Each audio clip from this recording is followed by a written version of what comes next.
so strong playing Vox. Aeon is so good at playing Vox. They're going to ban away the Grace. Grace, we saw, even though Grace didn't win the last game, we saw the amount of heal that Grace gave is so much. You overdrive your Divine Intervention, gives about 900 heal, get an Echo, that's up again, and the cooldown's really short. It's only about 30 seconds when overdriven. Obviously, you get yourself a contraption, a crystal infusion, and that cooldown's reduced even further. So instead of the healers being picked up this game, they're being banned away. Glaive pick, I'd expect a Vox pick straight away. Yeah, So I'll expect. It's not been banned, so it's definitely going to be picked. Definitely, but I expect the Fox pickup on the side of Popeyes. But problem with that is that, we do actually see a Batiste. Whether or not Rome is another problem. They might ban out that Idris just to better secure that Fox. But if they do ban out that Idris, then on the side of Impunity, they might actually just pick out that Fox for themselves and quarter 4 going onto that Rome Glaive, which we did see played very well. They are going for the meta ban right now. They are going for that Baron. Yeah, we see Glaive, Batiste, really good first picks. No one gives away their composition. They're both good captains or good junglers. Glaive could also be played in the carry. Koshka, that's Batiste-Koshka combination is really strong. You almost can't play Koshka against the Batiste because he counters you really, really well. He has massive burst, he stops your movement, and he has a fearsome shade ultimate, which can stop you out of your ultimate. So if you can't pick Koshka against a Batiste, and Koshka plays really well with Batiste, you're going to ban it away, and obviously the Vox will be picked. Aeon wants to play that Vox, so they're just going to get it. Yep, definitely. I do agree with you.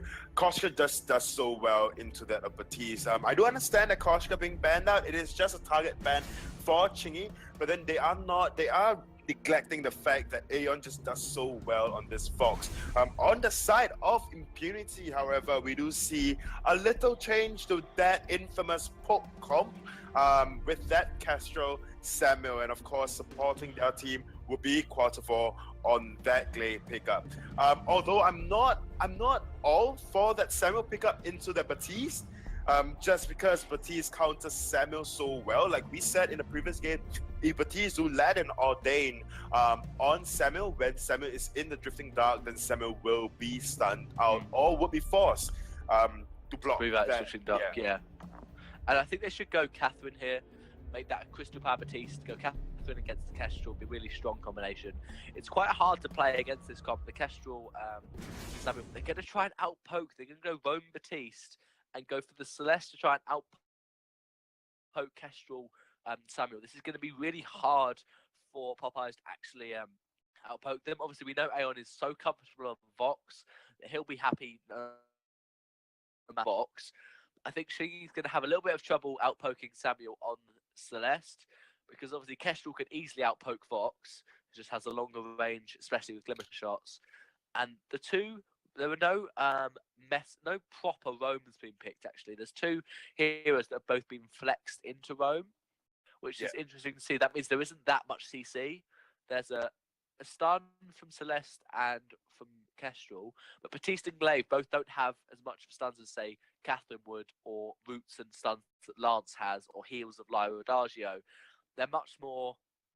They've really been flexed into Captain, so it's going to be all about poke. There won't be that much stopping Celeste poking. There won't be that much stopping Samuel and Kestrel poking because there aren't captains to body block. There aren't proper captains to body block and provide the peel that or heals that other captains would. Yep, I understand where you're coming from, but just looking at team comps alone, I must say the team comp coming out from the side of Popeyes just look a tad stronger as compared to the one coming up from Impunity. Only because of that Batiste. The Batiste is really just a catalyst, the one that's bringing the entirety of Popeyes together. If we think about when a team fight breaks out, Glaive would have to go in for an afterburn. And if Batiste plays well with his Ordain, then Glaive would immediately almost be stunned out of that afterburn, not being able to send anybody on the side of Popeyes into a team of 3. And of course, Celeste, we haven't quite, we saw Chingy on that mage before. We saw Chingy played on that scarf a couple of times throughout the week itself, or in past weeks. Problem with that mage when Ching is on it is that he do not have that early game aggression like he is when he's on that Grumjaw or even that of Koshka. But one thing that I'm quite surprised not being picked out is actually that Grumjaw. Honestly, although the side of Popeyes did pick up the weapon carry Vox, but then I think Grumjaw, like you can kind of work with double weapon carries as long as Aeon just invest in a bone saw per se, just to break down or just chip off that armor that will be coming up from Impunity if the side of Popeyes do run double weapon. It's just that Kirchhoff's on this Samuel is just so weak in the early game, or weaker as compared to like say that of a Grumjaw, or even a Koshka. So there you go, a fight. We see the first afterburn straight away from Quarterbar. This was very low, but so is Quarterbar. That's a good poke from Shiggy and Aeon. Definitely is probably going to pick up this mid-tree, and they're going to contest over it. And it was picked up by, actually, Shiggy managed to secure that one. So she will be happy on this Celeste to get that farm. So Impunity aren't finished. This Shiggy gets another tree in, and Impunity wants to try and take the farm if they can. And in fact, one will go over to Shiggy, one will go over to Samuel. And so Impunity, a good aggression, good early invasion. But not quite what they wanted. They wanted another farm or kills, and they only got one back. And they're going to get this middle Elder Tree, and that'll be it.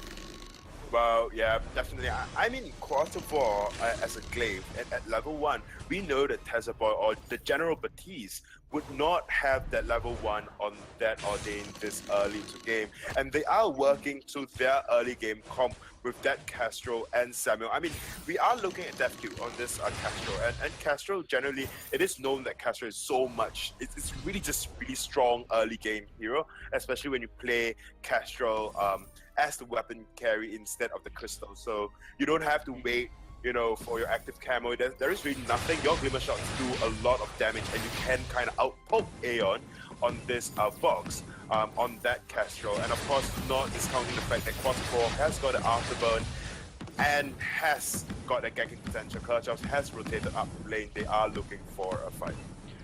Yeah, there's the boys in lane. Quarter 4 is looking for the afterburn onto Aeon.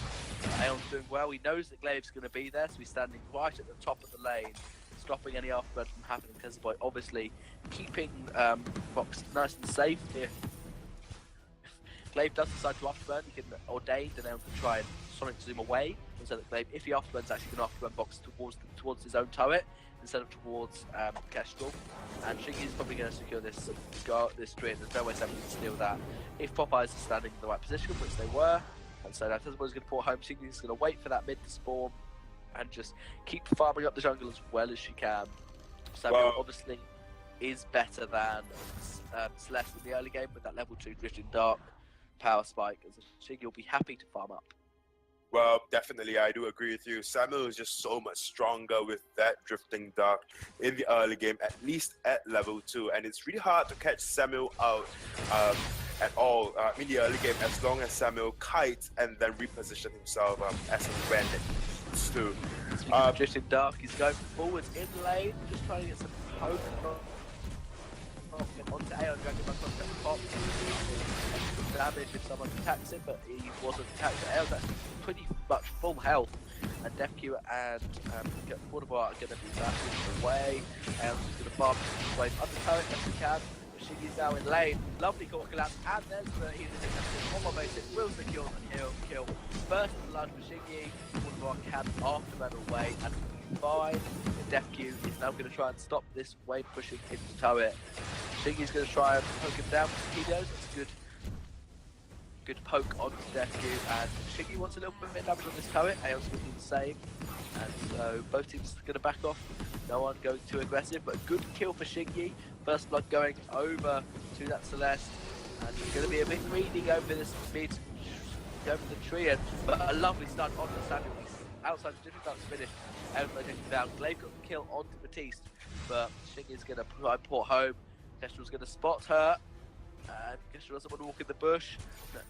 Both teams are kind of fighting around each other. The stun from Shiggy was premature, and now DevQ and boost away. She can go in. Good glimmer shots. Whereas Aeon's going to get the kill onto Glaive.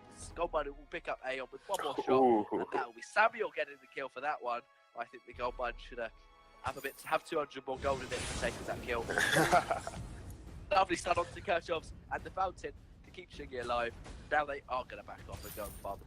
They are going to back off. That was such a long team fight, if I must be honest. But you know, honestly, both of these team fights, when it came out, it was just down to Chingy being in a very wrong position, just being a little bit greedy, going in for that mid treant when Chingy obviously could have backed out and backed away. Needed Aeon to come down, rotate down from lane to just support Chingy for that little bit. So honestly, just look at both of these teams. They have a rather similar team, except for the fact that Quarter 4 has got a better engage, whereas Boy has got a better disengage with Fearsome Shade and of course Ordain to stop Quarter 4 coming into the team. Problem is that with a Baptiste, you need to play really aggressively. But then, however, going into the comp with DevQ and then Kirchhoff, if you are going to play aggressively, you may be outpoked. Especially like Malice and Verdict in Drifting Dark, and of course the displacement capabilities coming out from Glaive. Quarter 4 on this Glaive going in, Ordain is being placed. He's going to try and upload Shingy, but it would just be slept by Samuel, so he's not going to be doing much for a little bit. Aeon going very low for that Glimmer shot, and then keep up with the fusion. Shingy going to not quite run out, and then come a stun. Boy, he's full health. Aeon's quite low. Core collapse up to Lambert Kirchhoff, so he boots away around that core collapse. And now Popeyes, all 3 members are alive. Kirchhoff is quite healthy, so he should be able to stop these minions from pushing into the tower. Good drifting dark, very defensive, just keeping him under the turret range. That's the stun from Oblivion, so it's stun from the Ordain Samuel. That's the 1-shot 1-kill. Get it! Whoa! There was a nice double stun from Boy and from Shingy to lock Kirchhoff's in place, so that Shingy could heal against Supernova. But then the 1-shot 1-kill from Shingy, even though he's only weapon, more than enough to take down Celeste when she was quite low. Now, definitely really, Kestrel has fantastic damage to turrets, and that'll be a half-health turret from one quiver of arrows. Well, yeah, definitely. That was a really good play coming out from Chingy with car collapsing on that. On Kirchhoff's, delivering a double stun, especially with Boy's Ordain. Boy is taken really, really low from the poke coming out from DevQ. But they are just going to back off right now. They'll be fine. Both teams in lane at the moment. Kirchhoff's have drifted dark, made one flip in up in 4 seconds, and the fusion ready to pop. He's doing the best position to fight. There's fusion on Kestrel already. There's drifted dark from Samuel, expecting to pop for the fusion soon. He's got Ordain to be stuck inside that. Wow, that's a massive damage onto Fox. Fearsome Chase to come out and block. All the members of PT are quite low, except Kirchhoff's who's pretty much full health. Chingy's going to be trying to get a stun. Not quite going to use it yet. Chingy's still level 7. So he's not really good position to fight, especially against these 2 infusions and fast. Just Chingy's going to back off under turret. Definitely wants to get the turret down. Same with Kirchhoff. The turret will fall. There will be no contest. He won't be able to stop it. But definitely going to almost fall. So something's not missing out for Chingy, so he won't be able to ult DevQ to dead, and they'll be able to back off. Impunity happy to get the turret.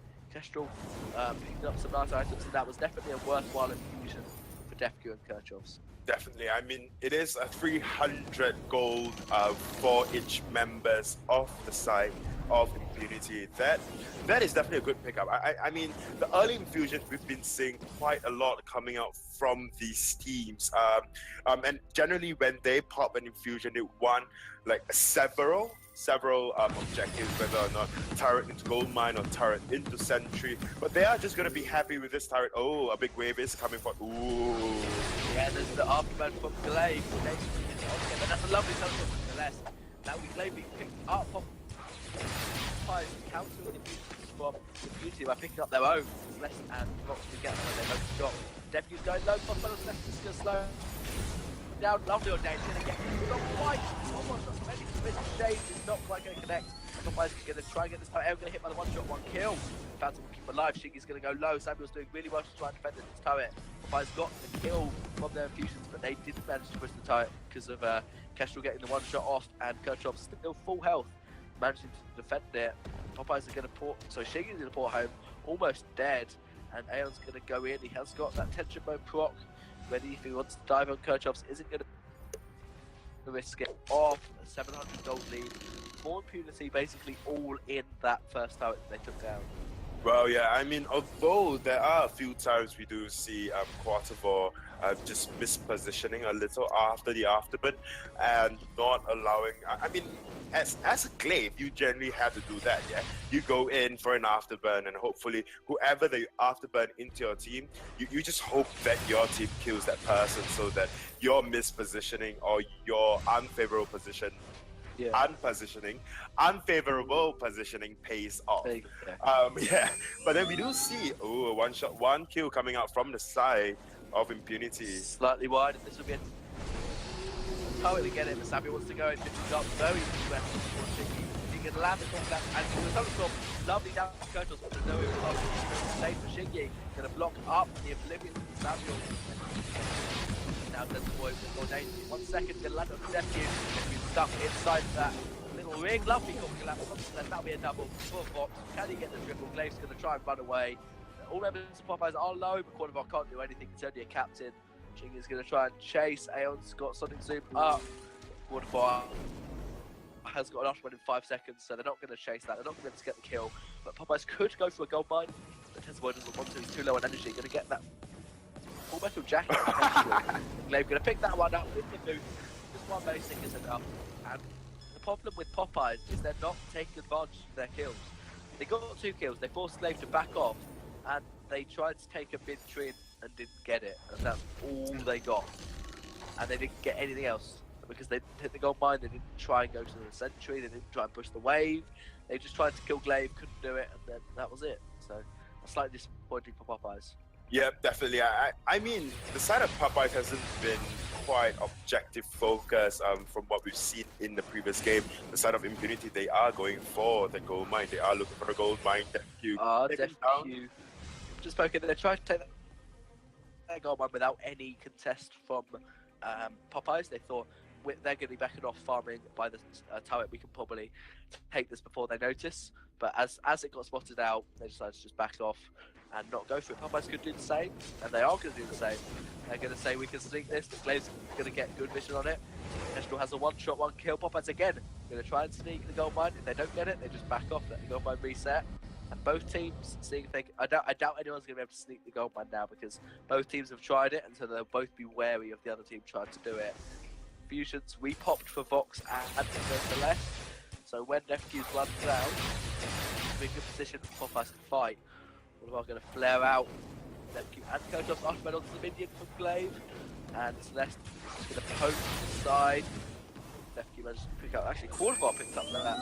Minion 1-shot, 1 kill, going slightly wide. Good dodge from Vox and Celeste.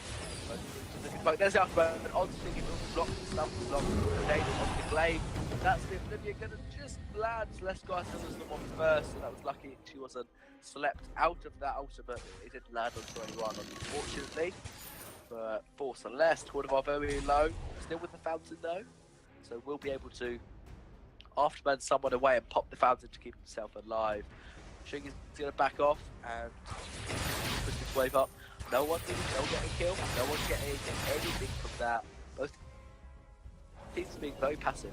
Yeah, both teams are playing rather conservatively, although we do see a gold lead going over to the side of Popeyes. I mean, it was just down to that 3 kills they collected, or the 2 kills they collected, and then the turret. Ooh, the side of Impunity may be looking for something, but they are just going to exchange damages. Ooh, Chingy got hit by that 1-shot, 1 kill. Yeah, definitely hit quite hard by that 1-shot. Oh, no, so they're going to go in. This boy going to almost pull the fountain to keep him alive. So let's use that snowstorm to get some poke onto Defq. Defq is going low. Kotov's still full health. Tesboy has to back off. So does Aeon. He's going to get the fronts and probably going to have a look at the gold mine and notice that it's not being taken. And Celeste is in a horrible position. Actually, she's not. She's going to steal the gold mine. She's going to stay there smart. And she's going to get 1 Helio. Going to try and steal. No, she's going to go Defq actually. She's going to get dead to the left. Fox is going to go in on Defq. He's going to try and pick the kills. He's coming on. Now wait for it. going to come out, he's going to kill Kestrel, and he's going to get the double onto Samuel, and Glaive's going to try and steal this away. He's not going to get it. He's trying to use his boosting strokes to secure the gold mine, but wasn't in range. That will be a triple kill for Fox, an ace for Popeyes, and they really turned that one around. Well played by Fox, really. They did. I mean, Chingy was in there, was in the brush at the bottom, although it was a really premature, showing of Chingy coming out, probably trying to secure the kill on DevQ for the Castro, because Castro was really low. Core Collapse actually did miss, and that was one of the things that, went on for DevQ, and DevQ survived for quite a while, and then Aeon, then Tesla followed up with Chingy's death by picking up 3 kills for themselves. So, good play coming out from the side of Popeyes, being just that patient player, patient team. They just basically resetted that stagnation that we saw coming out from both of these teams, like not knowing whether or not to engage. They might be looking for another engage right now. One shot, one kill. But yeah, one shot, one kill, just a little bit wide, and Shiggy obviously is going to start the poke with lots of Pelios just as a zoning, meaning that Impunity can't push, because if they do, they'll get blown up by a supernova, they'll be Frostburn slowed, and then Celeste will be able to keep the poke on. Nurshov's going to try and get some verdicts off the build up. Yes, he actually hasn't got a poke a bit yet, none of the Celeste, no one's building up stats, they're just trying to get some damage. As we're going to use that Fist of Jade, there's the Echo, second Fist of Jade going to land onto Nurshov. Jackie's going to not quite fall, he is going to fall to the Fox, and Fox getting another kill. Aeon showing why he's so comfortable on this Fox, just getting so many kills, building 10 and 2. Aeon just going in, getting those kills, securing the last hits, and Quarterbar wants to try and steal this Kraken away, but I don't think he's going to be able to get it. He's going to try an afterburn, but there's too much damage from Popeyes. And yeah, not quite, he went in. That was worth it for Glaive. He tried his hardest. Ace for Popeyes and the Kraken. That is the ace and the Kraken for the side of Popeyes. Just look at the immense wave just raging on for the side of Popeyes. And we must respect Aeon on this box. There is a reason the side of Enix has a constant ban on this box when they go up against the side of Popeyes. And it's really just, we see how comfortable Aeon is on this box, sitting at 11, 2, and 3. And the total kills across the board for them is just 14. So he has 100% kill participation. And let's see whether or not they can push into the base of Impunity. Yeah, they're going to push this Kraken as best they can. If he's going to try and poke out, and just love it on the box, Aeon's going to block, but he's going to get slapped up. And the one-shot, one kill from Oblivion into one-shot, one kill means the Popeyes don't have their box, they're just going to run. They're going to let Kraken take this one Vein Crystal turret, and they're not going to bother. If they stayed and tried to poke the turret down, they might have got this turret to maybe half health, but that's just not worth it. If they did die, give up the ace, give up their gold bounties, and yeah, they lost the box. Fox is the main kill secure, so this is obviously quite good, but she can't catch up to someone anywhere near as well as Fox can. So yeah, it's interesting. Quarterbar's got journey boots on Glaive. We've seen that a little bit on support Glaive instead of going for the war treads, because he feels like he needs to get out more than Kestrel and Samuel need to get out as a team. Definitely, and I mean, because Glaive is usually played a lot with Idris. Idris generally would build that war threats anyways, so it may just be the common build when you're playing the roam Glaive, or it's just the consensus that Glaive has to be out in front, travel faster just to get those crucial afterburns in. They are the side of Impunity is just posturing up in lane looking for a team fight. They are just gonna just look at the damage on Aeon. 2-2-2. Yes. It's a lot from DevQ. He's got 4 damage jackets already. Box only with 3 and 4 for jacket. Crucible used, and the 50 spin is still available for teams. There's the first one. Gonna get the Echo, and there's the second one. DevQ. Oh, he's punching it out. Oh, Shade, well played. One is going to fall. And there's going to be another kill going over against DevQ. This Vox is doing so much damage. Headboy very low, going to force the mountains to use. Actually, still going to die anyway. Kotov's with that drifting dark splash damage. Madison verdicts. Aeon is going to chase. Kotov's going to get a bit of sustain from basically attacking that minion. He's going to go towards the sentry. It's more like a 2v2 now. Shingy's going to go the long way. Aeon's going to tank the sentry, so Shingy is now on the back line. Aeon's probably going to fall, but there's a lovely call that's actually been blocked, so Aeon will be fine. Chingy got the stun, and they're not going to go for the turret. Nope. Popeyes deciding that would be a bad idea. We're just going to take the kill and possibly take Kraken. Do you think they're going to do it? Yep, I think they are going to go for that Kraken. They have Glaive is up. Glaive and Castro is up. In a couple of seconds, Glaive is already up. Now it's Castro. One shot, one steal. Yep, one shot, one steal is a possibility. And in fact, Glimmer steal is as well. If not, then after steal. But they are going to... Oh, just look at the damage on here. He just tanked it. It's like, I can tank this. I'll be fine. I've got a full metal jacket. Even then, 660 damage. We didn't need to tank it. They took the Kraken before. The afterburn could steal it. The one shot could steal it. I guess it wasn't in range to Glimmer shot to steal that, but it's good. Fox managed to port home, get an infusion, and be ready for this next fight. It's good that he's got defense on Kestrel because he can't out damage Kestrel. He has to out sustain. The reason he's got that poison shift, got that breaking point, he just wants to stack up in the fight. And we're going to get the name onto Kestrel, he knows where he is. Wait, I'm out. The sun, good spear onto the game. That's the second spear. That's the second this time. But Ael's going to have to run away, almost into the boot. And now Glaive punches the minion. Not what he wants to do, wants to punch Aeon. Aeon's almost back up to healthy now. Kurtle's going to take half health from that. Sunstorm Machine is going to fall, not going to land some death. Look at Aeon, look at Aeon, look at Aeon. Desert Boy's just racing. Aeon's got the turret, Aeon's going to get the vein. One shot, not quite enough. Kestrel deciding not to port home. Thinking the one shot would do it, and he's just going to dodge the malice. He can't dodge the basic attack. And that will leave the game going over to Popeyes. That is an impressive showing coming out from the side of Popeyes, and this is the reason why the side of Enix generally would ban out Fox from Aeon 222. It's quite apparent now. Aeon is definitely a one-trick pony, only going for that Fox because he is just so comfortable on that Fox. I mean, we did win see... the Dagio compared to him. Well, with weapon power Dagio. True, but then again, it's rather iffy when he's on weapon Dagio. It was really just down to